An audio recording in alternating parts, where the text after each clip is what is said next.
Olá, muito boa tarde!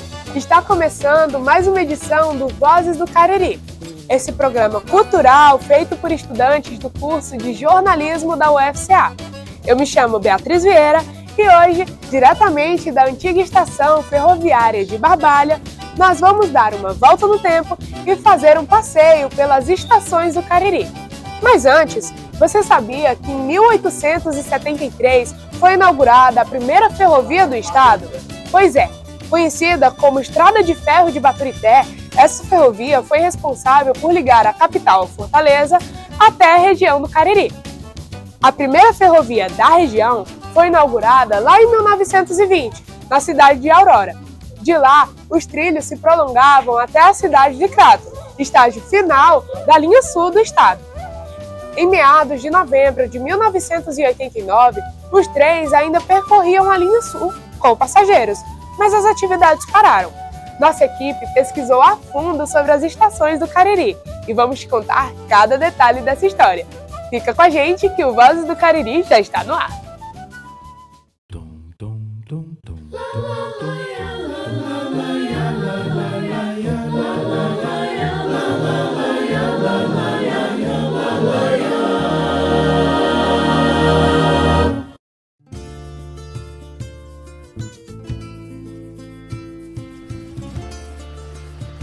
Para quem é apaixonado pela história dos trens e de como eles transformaram o Ceará, a dica cultural é visitar o Museu Ferroviário Estação João Felipe, localizado no Complexo Cultural Estação das Artes, lá em Fortaleza.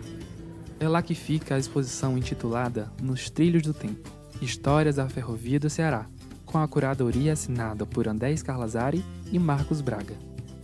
Um dos destaques é a obra Ferrovia Miniatura, Memória das Oficinas do Urubu, do ferroviário metalúrgico Antônio Simão.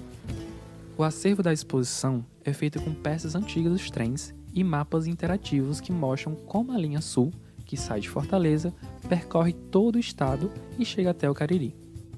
Assim como os vagões, cada parte da exposição conta uma história, e aqui no programa vamos seguir viagem. Agora o nosso destino é o município de Aurora, no Cariri cearense.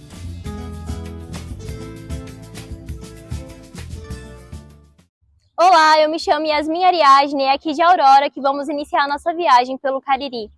A inauguração da primeira ferrovia da região do Cariri foi aqui em Aurora, em 1920. Essa estação acolhia viajantes por parte da Paraíba e do Cariri cearense. Muita gente já passou a noite aqui, aguardando o trem para voltar para Fortaleza, a capital do Ceará. Foram por esses trilhos centenários e que hoje estão soterrados que passavam trens que uniam pessoas de diferentes partes do Cariri. Hoje, restam apenas memórias dos dias em que a ferrovia estava em atividade. Aí eu ia mais pai de madrugada, nós esperávamos o trem vinha, parava. Aí nós comprávamos as passagens. E eu não pagava não, porque eu era de menor, 10 anos, né? Mas pai, aí nós pegávamos as coisas e botava no trem e subia. Eu achava bom, era uma viagem boa, tranquila, era muito bom. Era muito importante porque era uma coisa que você podia levar assim, muita bagagem, né, você não pagava, e então as passagens eram mais baratas. Você saía daqui para Lavras, vamos dizer, que você vai de mototáxi, você paga R$50, aí então daqui para Lavras você pagava R$5. Era importante, muito econômico, assim, para o bolso, né? A maioria do trem da bagagem, que tinha um trem de bagageiro, vinha lotado de mercadoria para Engazeira. Quer dizer, os comerciantes antigamente, era o transporte dele, era o trem passageiro. Entendeu? Vinha lotado de mercadoria de tudo. Esse que chama o trem passageiro, as cadeiras dele não tinha, era só as cadeirinhas de pau, entendeu? As cadeirinhas. Eles botavam aquelas armadilhas assim que nem os carros de coisa. Eles eram aquelas armadilhas eram de ferro com uns paus. Hein? Agora os outros já eram diferentes. Se você fosse andar, tem um carro mais caro, era o restaurante, né? Você lá era mais melhor para você sentar, tinha uma mesinha para você tomar sua cerveja e tal. Mas era bom. Eu andei muito no restaurante. Às vezes o outro era muito apertado, eu ia para lá. Só que você não podia levar nada lá, só a sua pessoa mesmo. Você não podia levar negócio de balaio, essas coisas não. Eles tinham uma ordem danada. O trem era uma coisa magnífica, né? Que todo mundo queria olhar. Né? Hoje, se chegar um ônibus novo aí, ninguém olha. Né? Mas se chegar um trem aqui, todo mundo vai olhar. É uma coisa magnífica, né? Parece que tem uma atração, né? Que o povo gosta, né? Meu filho, quando a linha fechou, assim, nós ficamos assim, tudo desgostoso, porque acabou-se o trem, aí pronto. Aí a linha foi se acabando, criando mato, e hoje está tupida de mato, no lugar que a Transnordestina não pegou. Né? A saudade é um sentimento comum entre os antigos passageiros da ferrovia, que hoje sonham com a volta dos tempos em que os trens cruzavam o Cariri, levando consigo não somente passageiros, mas também histórias e memórias. O que eu tenho que falar é só que eu sinto muito que tiraram nossos trens. Eu sinto muito. Em nome do meu pai, eu sinto muito. Porque não era para ter tirado. Eu acho que até hoje era para estar. Mas você sabe como é, as coisas evoluem, o tempo vai passando, tecnologia, as coisas avançam mas que eu sinto muito, sim. Não tanto eu como qualquer um que você fizer entrevistar na Aurora, vão sentir também. Nós perdemos um grande transporte, um grande meio de comunicação, de viabilidade, sei lá, de interação de cidade para cidade, de Iguatu a Crato era bom demais. Mas hoje não temos. Só lembranças. Essa estação, que ainda está de pé, tem muito o que contar.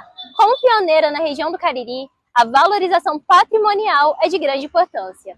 E você, Charla, o que nos conta sobre esse símbolo de pioneirismo?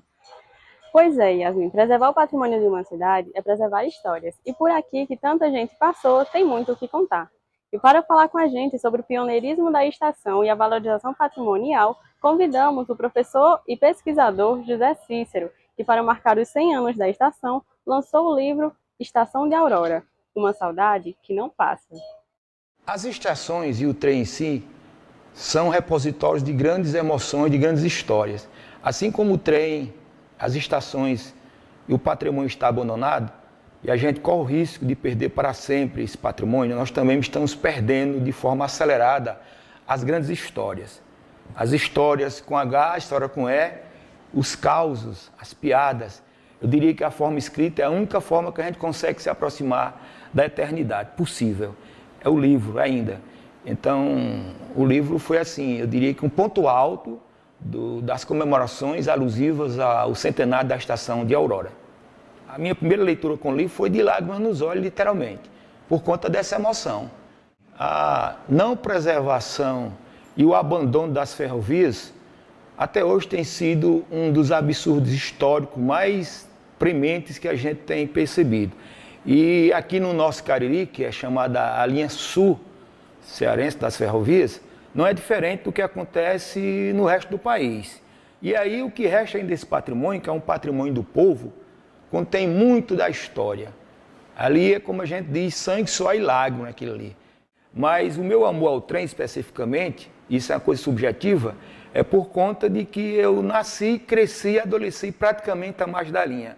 Porque a casa dos meus pais, o fundo da casa ficava praticamente... A gente subia no muro e via o trem passando, nas suas idas e vindas.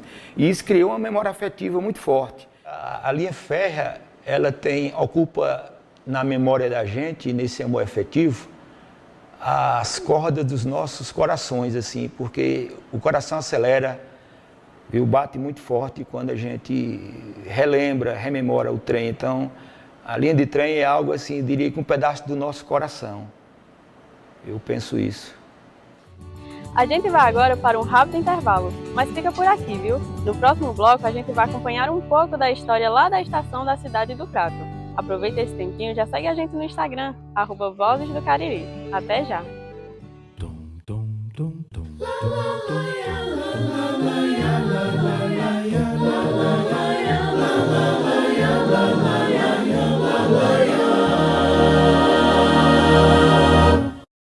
Olá, eu sou Carlos Gabriel e é diretamente daqui, da Refesa do Crato, que a gente vai dar continuidade à nossa viagem pelas linhas férreas do Cariri. As linhas férreas chegaram ao Crato em 1926 e foram muito importantes para a história da cidade. Com o trem, a população cratense podia fazer viagens até a capital Fortaleza. Isso também facilitava o transporte de produtos que eram vendidos em todo o Ceará. Mas a partir de 1988, a estação do Crato foi desativada. E hoje, 36 anos depois, o prédio se encontra abandonado. A prefeitura explica que existem 2 projetos para a revitalização do local. Um deles já em andamento, faltando apenas a liberação da verba, e outro que está em fase de licitação. A gente teve alguns problemas com licitação, alguma dificuldade, né, em licitar esses projetos, e isso retardou o início dessa obra, mas a gente tem muita expectativa, né, de que a gente consiga concluir esses 2 projetos para a gente, né, dar as condições de uma melhor utilidade desse espaço, né, para fruição, né, circulação de espetáculos, enfim. A preservação e cuidado de espaços como esse é importante para a memória e história da cidade.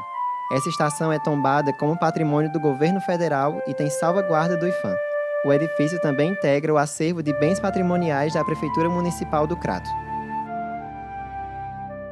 A arquitetura diz muito sobre a história de prédios e cidades. Essa profissão requer muitos cálculos, estudos e pesquisa.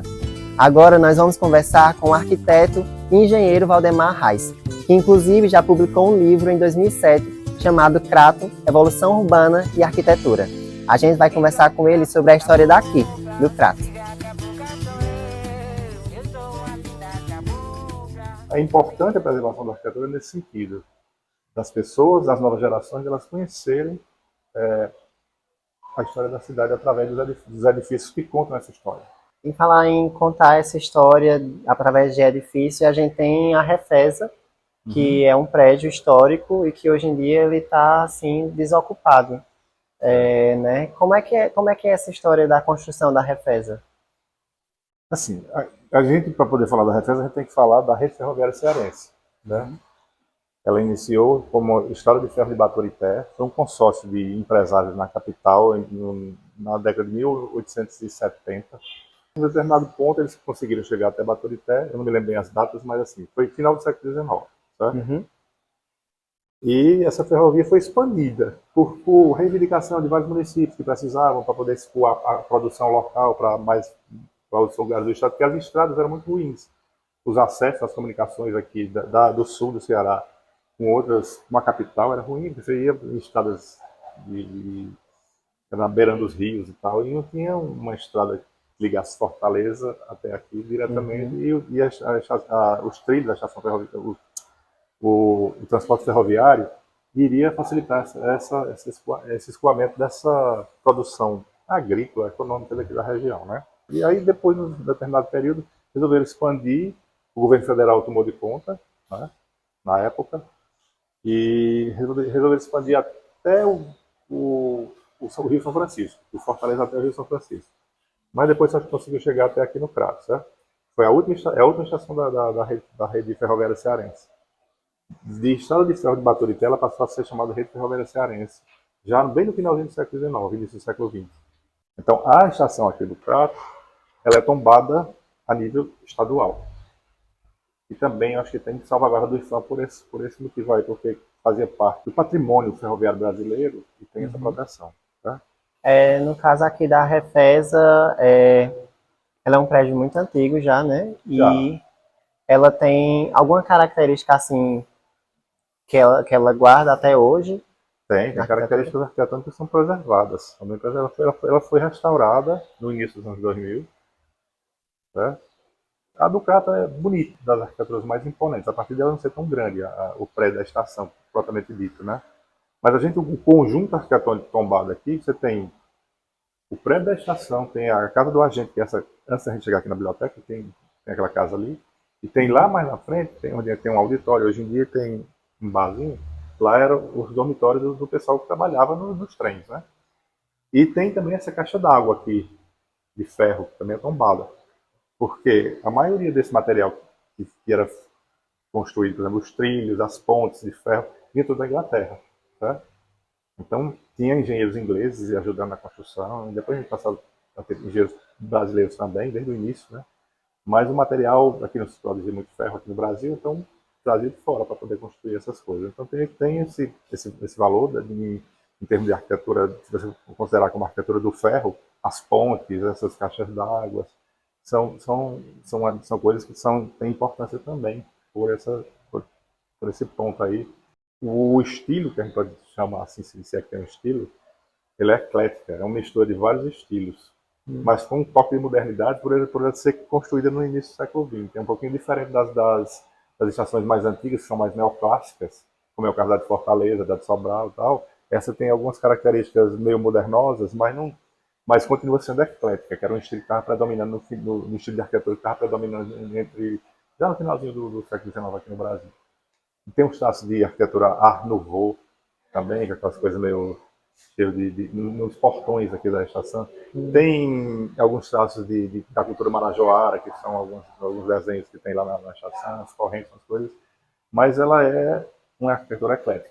Aí o que é que acontece? Com esses edifícios que são tombados e que são protegidos, geralmente é para eles perdurarem para as futuras gerações, para poder essa história continuar sendo perpetuada, né? O pessoal conseguir entender a cidade através dos edifícios. Mas se não tiver uso, a tendência é se acabar, certo? Se não tiver manutenção, a tendência é se acabar.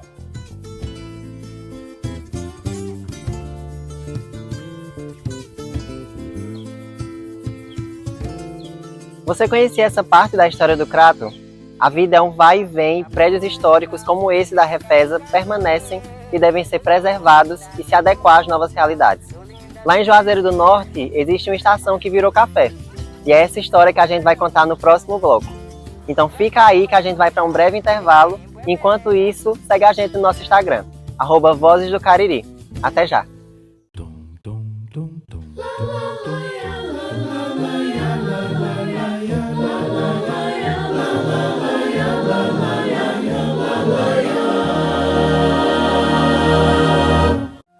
Olá, sejam bem-vindos de volta ao Vozes do Cariri. Eu me chamo Clara Freitas e nós saímos lá do Crato e viemos diretamente para Juazeiro do Norte. O nosso trem nos deixou aqui, nessa estação. Esse é um prédio histórico para o Cariri. Durante muitos anos, aqui funcionava uma linha férrea, que transportava as pessoas para todo o Ceará. Mas em 1988, suas atividades foram encerradas. Hoje, esse espaço leva um novo nome. É o Centro Cultural Daniel Walker.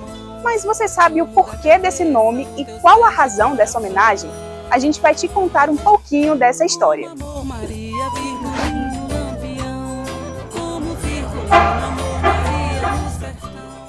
Bom, é uma homenagem de quilate muito justa, porque Daniel ele dedicou a sua juventude e vida adulta praticamente toda à defesa dos interesses de Juazeiro, a pesquisa da história de Juazeiro, mas principalmente também a valorização da biografia do Padre Cícero. O Padre Cícero, que em vida foi alvo de muitas obras que tentavam detratar a sua imagem, né, teve muitos desses pontos defendidos historicamente, com embasamento científico, por Daniel Walker.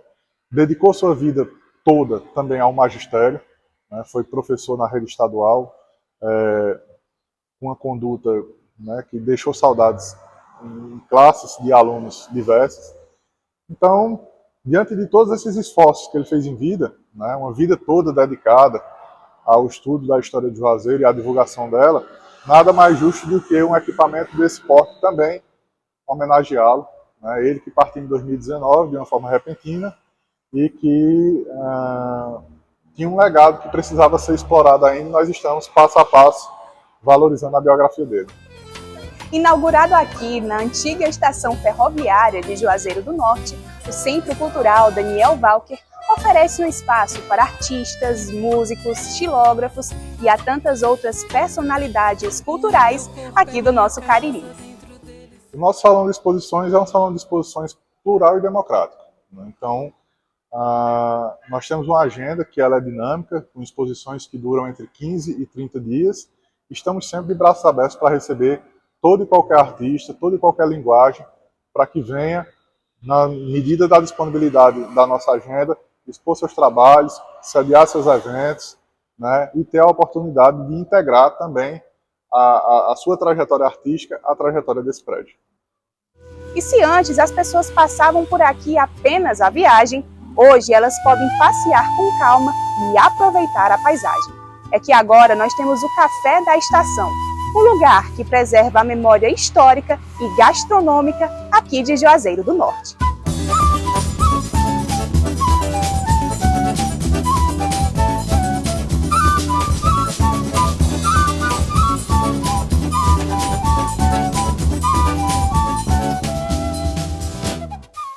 Nós já estamos chegando no nosso destino final. E agora nós vamos bater um papo muito gostoso com uma pessoa super especial. É o mestre da cultura, cordelista, musicista e o que mais a arte permitir, o Estênio Diniz. Mestre Estênio, é um prazer estar aqui com o senhor. Começa contando pra gente um pouquinho da sua história. Eita, a minha história é muito longa, né, mas tento resumir rapidinho, né, eu sou neto de José Bernardo da Silva, poeta e fundador dessa chamada gráfica Lira Nordestina. Então, desde pequeno, desde 5 anos, eu já trabalhava na gráfica, juntando papel. E com o passar do tempo, já fui para a parte de composição, né, de impressão. Aí me formei dentro da gráfica, nos ofícios da gráfica. E conforme você disse, outras manifestações artísticas, né? Porque para mim a arte não se limita a você fazer uma técnica, sabe? Se você tem amor pela arte, sabe? Experimenta uma coisa e outra, sabe? Eu sou muito de experimentar, né?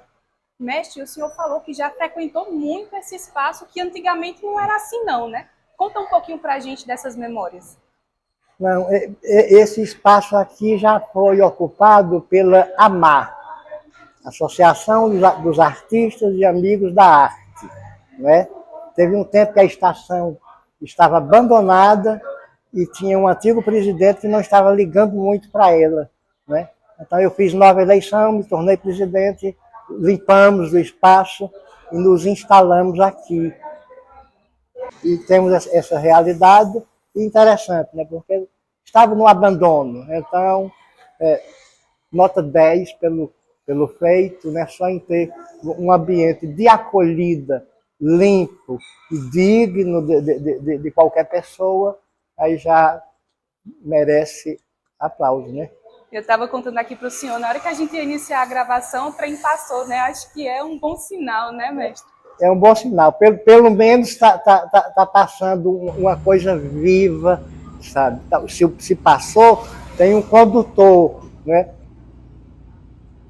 Eu sou muito de escrever quando um assunto me toca por dentro, né? Aí se toca, então aí eu escrevo. Peço inspiração a Deus, que é o Pai da criação, para que eu possa escrever sobre a nossa estação e dissertar sobre o trem e a sua real função. Quando eu era criança, com o meu pai viajava para entregar cordéis que alguém encomendava, e a viagem era de trem. Eu me lembro muito bem como tudo se passava. De longe já se avistava a nossa estação de trem. E um aglomerado de gente num constante vai e vem. Parecia um formigueiro, eu me lembro muito bem. No prédio da estação se comprava a passagem. E ali mesmo também se despachava a bagagem. E um funcionário da empresa fazia a etiquetagem. Era muito organizada a nossa estação de trem. Era lindo de se ver o constante vai e vem, e todos com um só intento, embarcar no próximo trem. Quando o trem de longe apitava, era grande a animação. Todo mundo se exaltava em tom de celebração. Lá vem vindo o trem de ferro, cumprindo a sua missão. Logo que o trem chegava, começava a correria. E as engrenagens do trem, muito barulho fazia. E no olhar das pessoas, só se sentia alegria. Uns com bastante bagagem, já outros com quase nada. Às vezes uma família estava sendo deslocada, seguindo para outra cidade para fixar morada. Muitos produtos daqui iam para outras cidades e o trem era o condutor de várias utilidades que eram requisitadas por outras comunidades. Rapadura, pequi, caju, coco verde, melancia eram postos num vagão especial que havia e muitos outros produtos de nossa fandilaria. Uma cidade à outra, o trem é que interligava. Havia um grande comércio que a nada se comparava. Enquanto muitos vendiam, um outro tanto comprava. O aposento do trem foi um golpe traiçoeiro. Não há justificativa.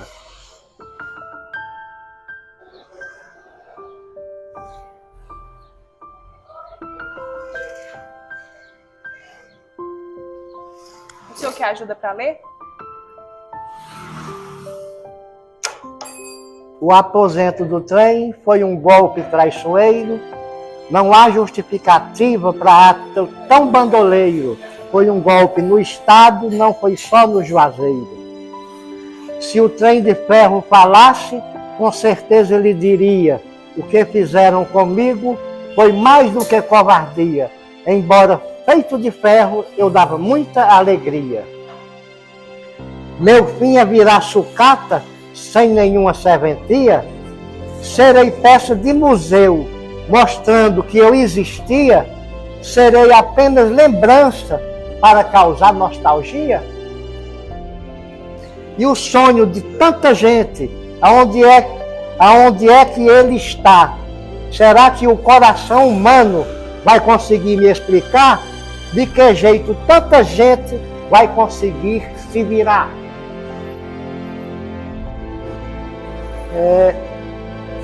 Nesse final, é exatamente a questão que ficou. O trem foi embora, acabou, fechou e deixou muitas famílias destroçadas por muito tempo, muitos anos. Hoje já ninguém nem lembra mais, mas na época o prejuízo para toda a região foi assim, uma coisa sem par. Não só o prejuízo financeiro, como o prejuízo cultural, principalmente, né, porque tinha esse entrelaçado de comunidades, de pessoas e tudo, que isso aí acabou, claro, né? Mestre, muito obrigada. Meu Deus do céu, obrigado a gente agradece você. demais a participação do senhor aqui no nosso programa. É uma honra ter recebido o senhor, ter escutado essas palavras, isso que o senhor escreveu com tanto sentimento, com tanta verdade. A gente agradece de coração. Foi um prazer ter o senhor aqui conosco. Também. Prazer todo mundo. E é nesse clima que a gente encerra mais uma edição do programa Vozes do Cariri. Eu agradeço a você mais uma vez a audiência de sempre e lembro que a gente se encontra na próxima edição, no dia 7 de dezembro, aqui na tela da TV Verde Vale. Mais uma vez, foi um prazer passar essa tarde com você e a gente se vê em breve. Até mais. Tchau.